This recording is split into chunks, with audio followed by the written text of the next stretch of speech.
On va parler un peu de PVR, c'est quelque chose dont on parle peu parce qu'on est tous un peu traumatisés par cette pathologie.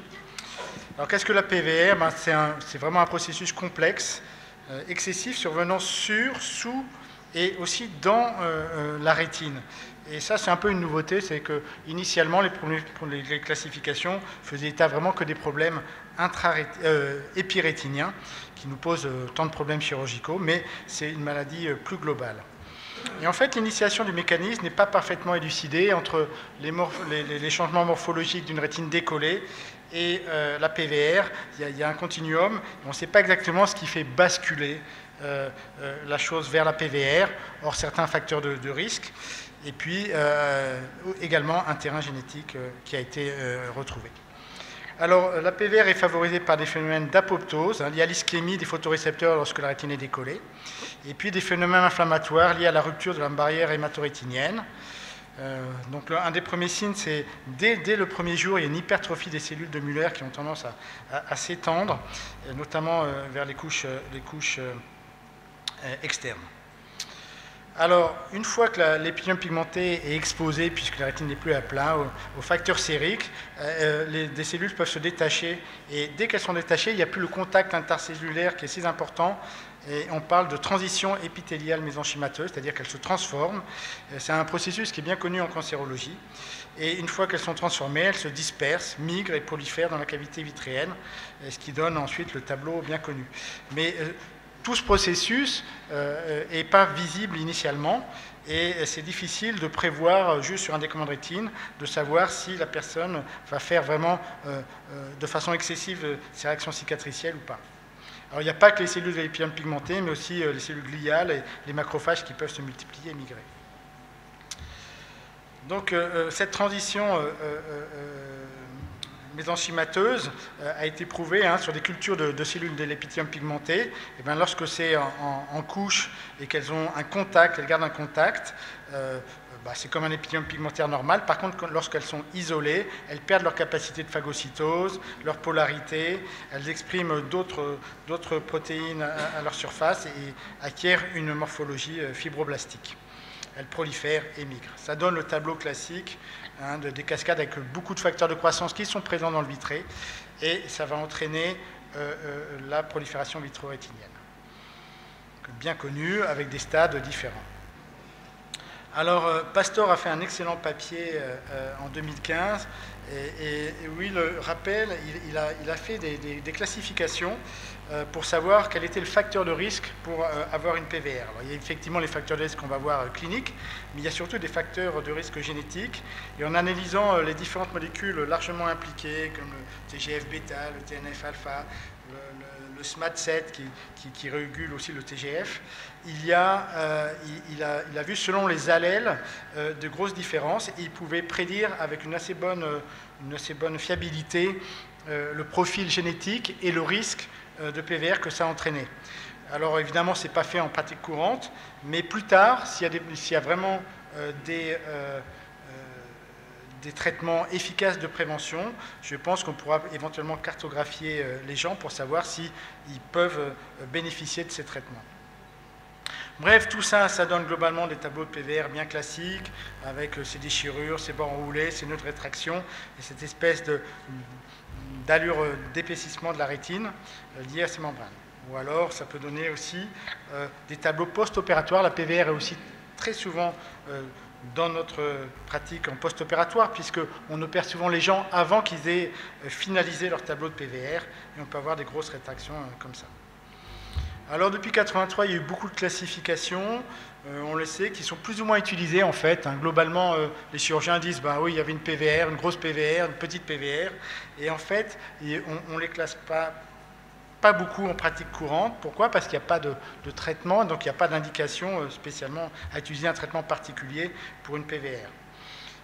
Et c'est vrai qu'aucune de ces classifications prennent en compte certains éléments nouveaux, comme la présence d'une PVR intrarétinienne, ne prennent pas en compte le temps d'évolution. C'est-à-dire qu'on sait bien qu'il y a des PVR pas matures, où on va avoir beaucoup de difficultés à peler les membranes parce qu'elles ne sont pas encore bien fibreuses, bien à terme.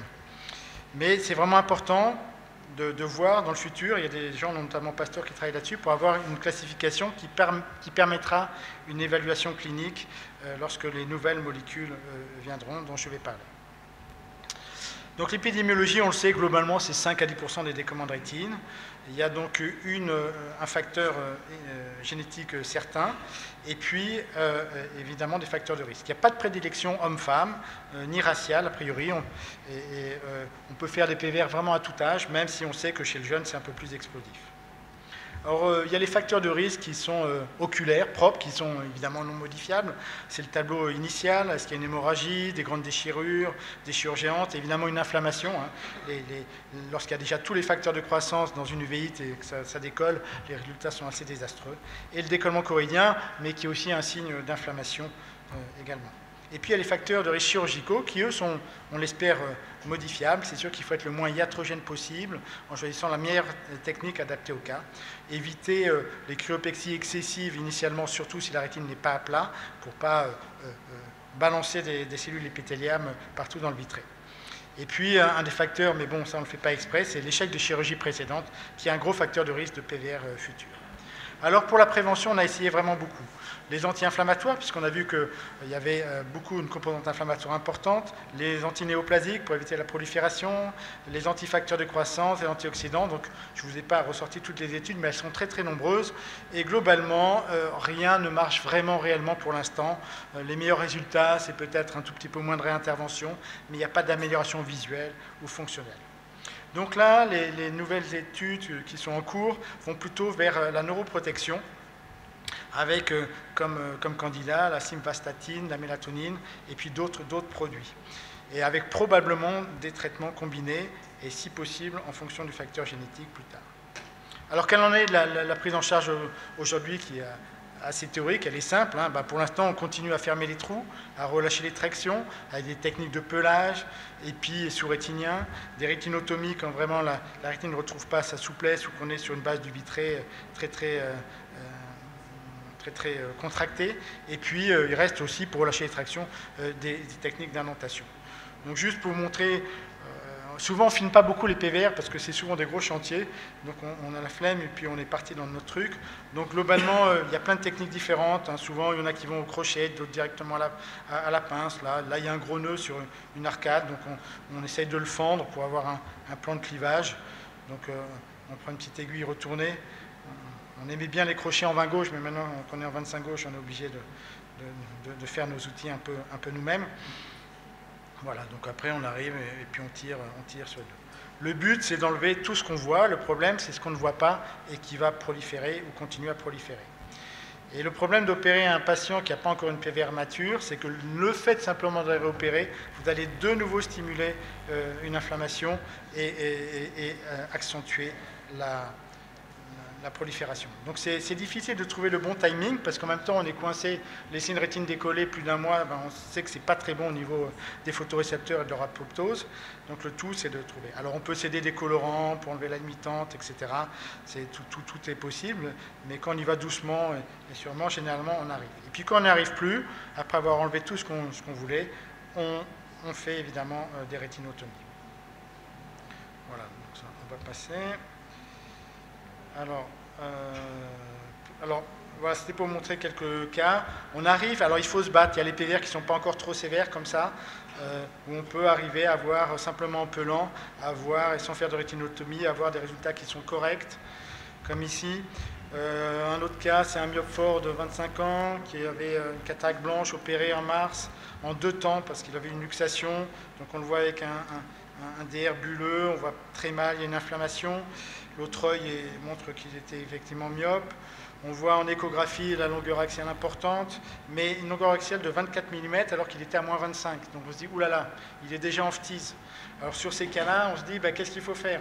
Est-ce qu'il faut laisser tomber ou pas? Regardez l'épaisseur choroïdienne, 3 mm. Alors souvent, c'est toujours pareil, si on est fatigué, flemmard, on dit, c'est mort. Mais si on se bat, quelquefois on arrive quand même à avoir des résultats. Il faut quelquefois pas avoir peur à faire des cas un peu extrêmes pour en faire bénéficier, c'est un peu dur, mais c'est la réalité des gens qui ont des PVR moins faciles. Donc ça, c'était un cas de John qui l'avait opéré quand même, parce que le patient était demandeur, évidemment, et voulait qu'on fasse le maximum. Donc vous allez voir, alors c'est toujours les mêmes techniques. Là, on peut disséquer On peut disséquer à deux mains, le plus possible pour incliner jusqu'à la base du vitré. Et puis, voilà, je ne sais pas si la vidéo marche bien. Bon, c'est des techniques qui sont, il faut être patient, il faut avoir du temps. Et puis se dire que, voilà, que chaque patient après l'autre, et tant pis si on sera très en retard pour la fin de la journée. Donc voilà, donc essayer de, souvent on part du pôle postérieur, puisque c'est le point d'attache, et là c'est le plus facile pour attraper les membranes, puis on met du PSCL pour stabiliser, puis on y va, et puis on y va. Après, au bout d'un moment, on s'aperçoit qu'en extrême périphérie, on fait des déchirures, donc on va couper le plus proprement possible. Mais bon, si on se bat, on va aller, comme je n'ai pas beaucoup de temps, on va aller, vous voyez ce que ça donne finalement à 3 mois. Bon, le résultat n'est pas encore fabuleux, on voit que le résultat n'est pas complètement, on voit en temporal que c'est encore succulent, mais globalement, on a une possibilité. Si le patient est sous du silicone, on va pouvoir le laisser quelque temps en attendant que les phénomènes prolifératifs s'amendent un peu pour pouvoir y retourner. Voilà, d'autres cas, ça c'est sous silicone, quelquefois il y a des grosses reproliférations, c'est pas mal d'aller peler directement sous silicone. Donc ce patient qui avait une acuité à voie boucher la main, il ne faut pas laisser tomber, en le réopérant, en faisant du laser, en enlevant le silicone, on arrive quand même à 2/10 faible. Donc c'est beaucoup d'énergie, mais ça vaut le coup, il ne faut pas abandonner trop tôt. Voilà un autre cas, un DR du pseudophac avec une PVR inférieure, classique, on arrive quand même à remettre certains cas à plat. Alors là évidemment, je ne vous montre pas les cas catastrophiques, mais on arrive tout le temps. Là c'est un patient opéré de membrane qui a été perdu de vue, il revient avec un DR total, compliqué de PVR, on va l'opérer, et finalement on arrive à avoir un résultat, on récupère un petit 3/10, c'est quand même mieux que d'être strictement monophthale. Un autre cas, monsieur qui avait été refusé, qui avait une balle de golf dans l'œil avec un DR en parapluie. Bon, après X, vous voyez, ça c'est tous nos programmes opératoires, toutes les chirurgies qu'il a eues. On s'est battu, mais il a quand même récupéré 1/10.